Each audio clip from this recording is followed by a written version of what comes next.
Raymond Cancé. Mais qui est Raymond Cancé? Raymond Cancé est un résistant, né le 16 novembre 1925. Il rentra dans la résistance en 1943, à seulement 18 ans, pour deux raisons. Il écoute souvent la BBC. Il est donc sensibilisé aux idées gaullistes. Partie du programme STO, mais refuse de travailler pour les Allemands. C'est donc ainsi que Raymond Cancé, deux autres naillés, quitte la France pour l'Espagne le 10 juillet 1943.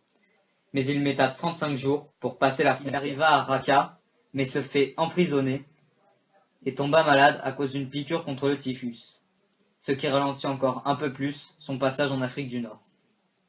Libéré et guéri, il passe par le Portugal avant d'arriver en Afrique du Nord en septembre 1943. Arrivé et prêt à se battre, il intègre l'armée coloniale dans le RMIC jusqu'en 1942. Il intégra le RCCC où il eut le rôle d'aide-tireur qui consiste à recharger les canons et tirer à la mitrailleuse. Mais avec l'arrivée des Américains, la guerre se termine. Il fait donc un dernier passage en Alsace en hiver 1944 avant de rentrer à Naï en mai 1945. Raymond Cancé reçut de nombreuses médailles comme la Légion d'honneur, la Croix de guerre, la médaille des évadés et la médaille de la France libérée. En interview, il montrait une certaine colère car il n'a pas eu l'accueil qu'il méritait et éprouva une rancune envers la résistance intérieure. Mais malgré ces péripéties, Raymond Cancé restera dans l'histoire de Naï. Raymond Cancé est né le 16 novembre 1925 à Naï et est mort le 21 janvier 2017 à l'âge de 91 ans.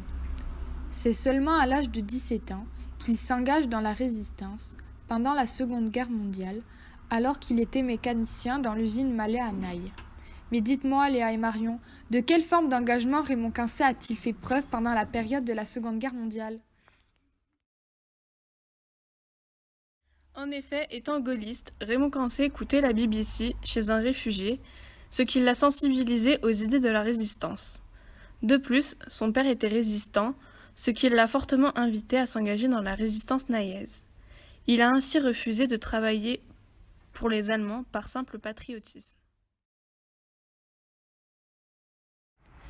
De plus, Raymond Cancé était résistant extérieur, c'est-à-dire qu'il a résisté en étant dans un autre pays que celui de la France. Il est parti de Naï avec deux autres naïés pour aller en Espagne. Il leur a fallu 5 jours pour passer la frontière en passant par le col du Portalet. Ils arrivent dans une ville nommée Salent où ils sont nourris par des Espagnols qui ne sont pas tous franquistes. Puis, Raymond Cancé arrive à Raqqa et est emprisonné. Mais il tombe malade suite à une piqûre contre le typhus. Il sort enfin de prison après 1 mois d'incarcération. Il part à Madrid, puis en Afrique du Nord, plus précisément au Maroc, en septembre 1943, où il va s'engager avec l'armée coloniale, constituée principalement de Marocains et d'Algériens, pour combattre la domination allemande et italienne. Pendant son engagement, il était aide-tireur dans les chars, c'est-à-dire qu'il s'occupait de charger le canon et tirer à la mitrailleuse. Il tirait à la mitrailleuse, mais il pensait que la guerre, ce n'était pas tuer les gens, mais les sauver.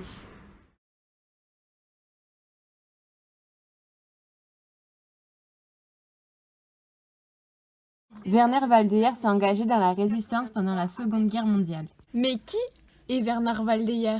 Il est né à Barmen, en Allemagne. Il est né le 19 mai 1913. Il était maçon et il était marié à Limousin Jeanne. Il décède le 19 mai 1983 à Berlin. Mais pourquoi s'est-il engagé?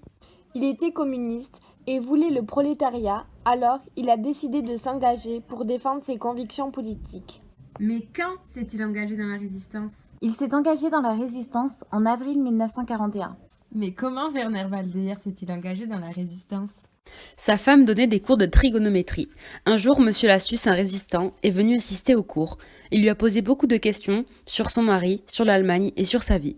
Très vite, elle se rendit compte que Lassus souhaitait la présence de son époux dans la résistance. Pour montrer son engagement dans la résistance, il a travaillé dans les jeunesses communistes, il a informé d'autres résistants sur ce qu'il se passait dans le monde. Il a fait des attentats à l'Estelle Betaram et à Lourdes en sabotant des voies ferrées avec de la dynamite. Mais quel est son parcours? Expulsé de Belgique le 10 mai 1940, il est interné à Gurs. Sa femme le rejoint à Naï en raison de la proximité du camp. Le 4 avril 1941, Werner Waldeyer obtient une permission de sortie pour des raisons de santé et rejoint sa femme à Naï. Qui Pourquoi? Quand? Comment? Maintenant, vous connaissez tout sur Bernard Valdeyer.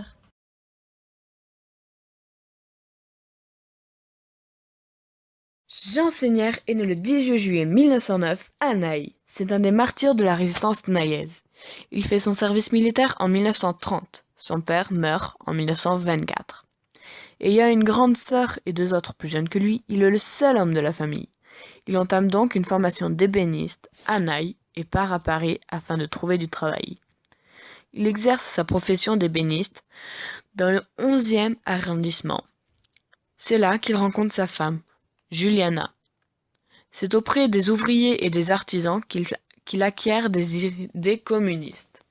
Jean Seigneur revient à Naï en 1943. Il entre dans le groupe des francs-tireurs et partisans français le 7 février 1944 et y reste jusqu'au 12 juin 1944, le jour de sa mort. Dans la matinée, le jour de l'attaque, Jean Seigneur souhaite voir sa fille, Georgette, née en 1941, et sa femme. C'est la dernière fois qu'il les voit. Après avoir perdu ses lunettes, les Allemands le trouvent avec 2 balles de FM. Il est d'abord conduit à la gendarmerie et est cruellement frappé, pour lui faire avouer le lieu où il le maquille de Lys. Mais il ne dit rien, et il est fait prisonnier. Il est finalement abattu à 22h avec Charles Serville. Ce dernier est arrêté dans la maison Vallanet, où il résidait, car les Allemands y ont découvert des batteries automobiles qu'ils considéraient comme destinées à l'usage d'un poste émetteur. Ils sont tous les deux fusillés dans le mur de la maison Sansama. Grâce à sa femme, il obtient la carte d'interné résistant en 1955, 11 ans après sa mort. Un hommage lui a été rendu lors du 70e anniversaire des combats de Naï en 2004. Nous allons aujourd'hui découvrir le personnage atypique qu'était Jean Seigneur, un homme né le 18 juillet 1909 à Naï. Nous allons maintenant décrire plus précisément l'enfance de ce personnage. Jean Seigneur est le 2e enfant d'une fratrie de 4 enfants, dont il est le seul garçon puisqu'il est accompagné de 3 sœurs. Il devient l'homme de la famille dès l'âge de 15 ans, puisque son père meurt des suites des gaz auxquels il a été soumis durant la Première Guerre mondiale. Jean Seigneur partira faire son service militaire à l'âge de 21 ans en 1930 à Nevers. Après cette épopée parisienne, Jean Seigneur finira par rentrer à Naï pour pouvoir nourrir sa famille, étant donné que le petit village se trouve en zone libre, contrairement à la capitale. Pour pouvoir la nourrir, il devra travailler à l'usine Alain Kant, qu'il infiltrera plus tard au service de la résistance du Parti communiste.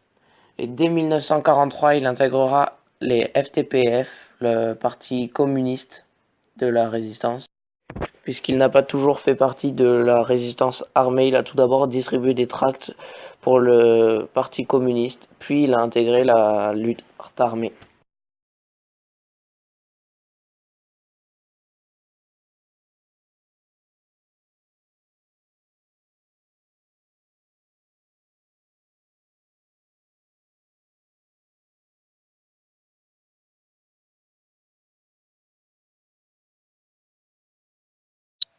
Salut à tous, jeunes passionnés d'histoire. J'imagine que vous êtes ici parce que vous avez un devoir d'histoire à rendre pour demain.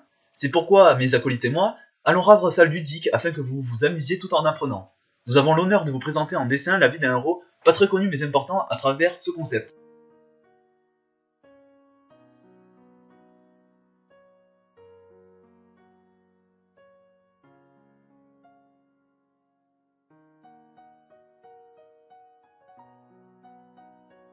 Commençons par le commencement. Qui était Joseph Labatte?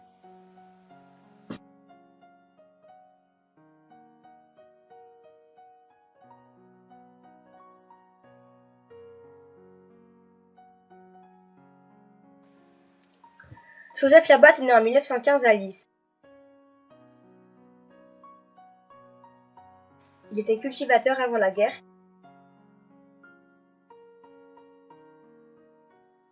et a été engagé dans l'armée pendant l'offensive allemande de mai-juin 1940.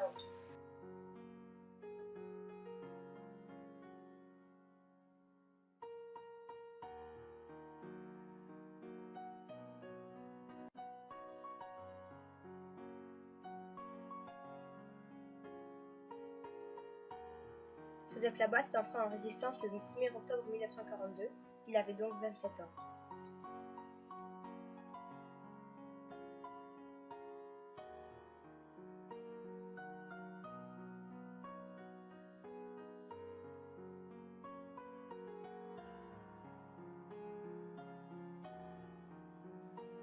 Quelles étaient ses motivations pour s'engager en résistance?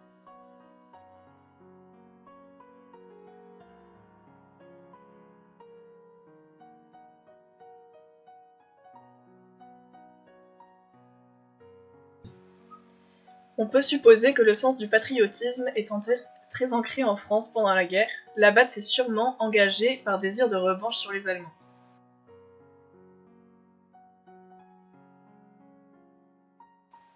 De plus, il était communiste et s'est engagé dans le réseau résistant du FTP, un réseau communiste. Il s'est donc peut-être engagé parce qu'il aspirait à un idéal de république communiste après la libération.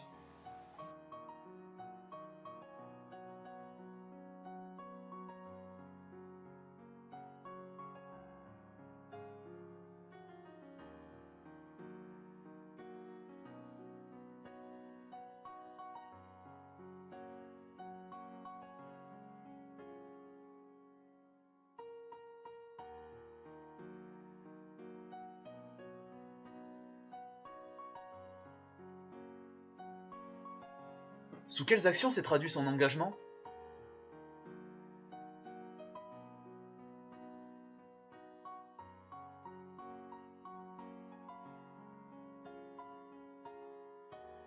Après être entré en résistance, il choisit David comme pseudo afin de rester discret. Il participe à diverses actions de sabotage dans une usine et dans une presse à papier, Naï étant une ville ouvrière. Il organisa également des parachutages d'armes et des ravitaillements, et l'explosion du pont de Forgeron qui se situe aux alentours de Paris. Il était membre des forces françaises intérieures, présent lors de l'attentat du 12 juin 1944. Il était Labat lors de la prise de la gendarmerie à Naï le 23 août 1943.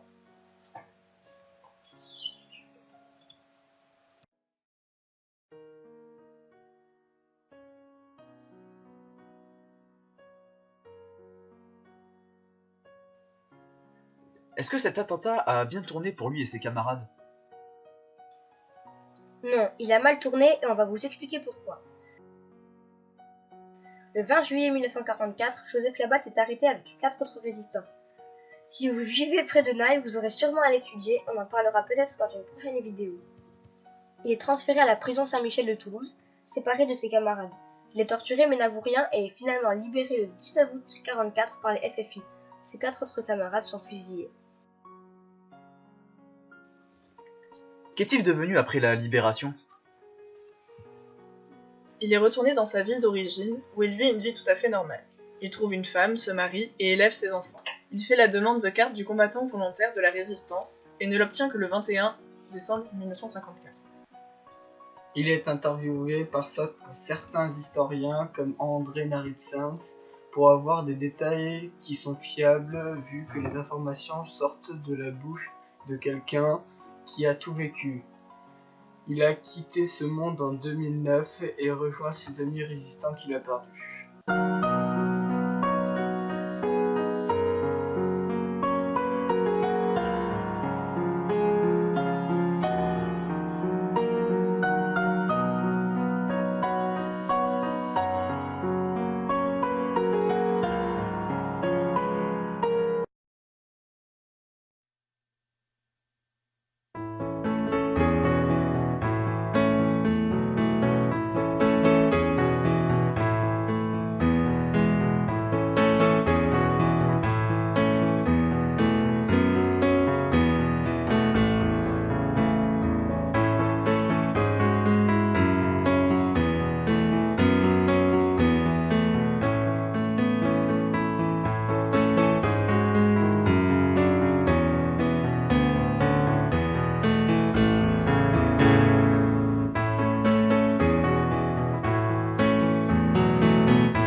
Nous allons vous parler de la résistance à Naï, et en particulier des Colins. Le père s'appelait Henri Colin, le fils s'appelait Henri-Léon Colin et le pseudonyme du fils était Riquet. Henri Colin a été mobilisé en 1914 pour la Première Guerre mondiale et est rentré en 1919. En 1921, il y a eu la naissance de Riquet, Henri-Léon Colin. Année 1922. Il n'y a plus de travail, ils partent à Paris. En 1939, quand leur fils avait 18 ans, ils sont retournés à Naï pour aller travailler. En 1940, ils sont remontés sur Paris. À ce moment-là, Henri fabriquait des remorques avec 2 amis à lui. Il a en même temps été dénoncé comme communiste. En 1941, la famille Colin a reçu l'ordre de s'en aller et sont donc retournés à Naï. Ils passent à Orthez sur la route de Mont-de-Marsan, puis prennent le train pour aller à Naï. Riquet était déjà au maquis. Henri Colin a toujours été comme ça. Il ajoute une efficace et intense action à la propagande. Dans l'après-midi du 23 août, les FTP ont fait un mouvement vers Naï où ils parviennent en soirée. Riquet fait partie du 3e groupe avec Arthur et Maurice. Ce groupe servira à intervenir en cas de besoin et éventuellement d'aider au transport des armes. Vas-y. Henri Colin et sa femme étaient transmetteurs de lettres. Les gens devaient déchirer leurs lettres. Un gendarme de Naï avait reconnu Riquet et les a donc acquittés. La police perquisitionne leur domicile et leur prend tout. Ils sont allés à Mirepex, mais n'avaient plus d'argent ni de papier. Ils prennent le train avec Bête DB jusqu'à Tarbes. Riquet est parachuté et séparé de son père Henri. En septembre 1943, la dislocation du groupe FTP marque la fin du premier maquis. Le 20 juillet 1944, il y a eu l'arrestation de Lys. À Lys, 5 personnes sont arrêtées par camion. Riquet et son père Henri sont donc internés dans 2 cellules différentes. Ils sont donc finalement fusillés avec d'autres résistants, puis leurs cadavres sont brûlés.